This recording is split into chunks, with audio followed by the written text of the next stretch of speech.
أنا مختار محمود عيسى أو كسر جالية أستراليا waxaan maanta halka farxad noo ah in lacagtii reer Australia uu soo ururiyeen wadada Ceel Daahir Ergaabo khaasatan dadka reer Puntland jaaliyada Puntland ee Australia waxaan maanta halka farxad noo ah inaan ku wareejino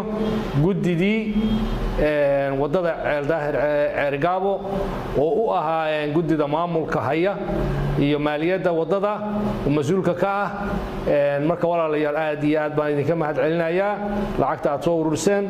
in ay rabaan inay ka dhisaan wadadii ugu fiicneed oo ever laga dhiso Soomaaliya marka waxaan idin leeyahay wadadan aan ka qayb qaadano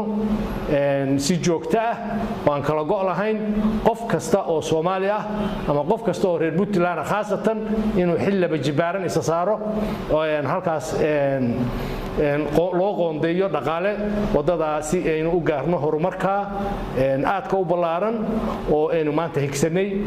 bismillaahir rahmaanir rahiim alxamdulillahi rabbil aalamiin wa bihi nasta'iinu ala umuuri dunya wa diin wa sallallahu ala sayyidina muhammadin wa ala alihi wa sahbihi sallam waxaan cadeynaynaa inaanu ka gudoonay jaaliyada Australia ee reer Puntland lacagtaas cadadkeedu uu dhan yahay 44600 oo jeeggeeda hadana la ku wareejiyay isaga uu nagu wareejiyay Mukhtaar Sheekh Maxamuud Ciise oo wakiil u ah jaaliyada reer Puntland ee Australia waxaan u mahad celinaynaa dadkii hantidan soo ururiyay ee muxsiniinta dhamaantood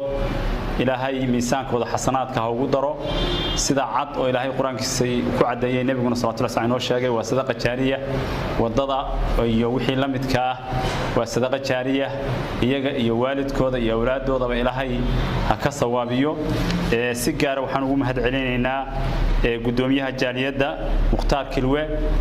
oo arintan isu xil saaray wax walba hoggaan bay leeyihiin hoggaankiisana ilaahay ha u barakeeyo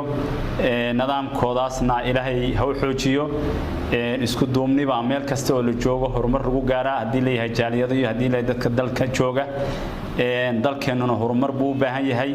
sida idin muuqatana waxa weeye wadadani waa wada weyn oo halbowla ah hawshuna inta kuma eka dalkeenu baahi badan buu qabaa wadadan iyo wadooyin kale oo lamida iyo kuwa ka waaweyn ba inaan dhisnaal rabaa jidkiina dhaqsa loo bilaaya oo daamuurtii la saaray hadii rabbi idmo muddo dhow oo aad arki doontaan lacagtiini oo shaqaysay oo muuqata oo laami standard oo lagu farxo oo aad ilaahay ugu dhawaateen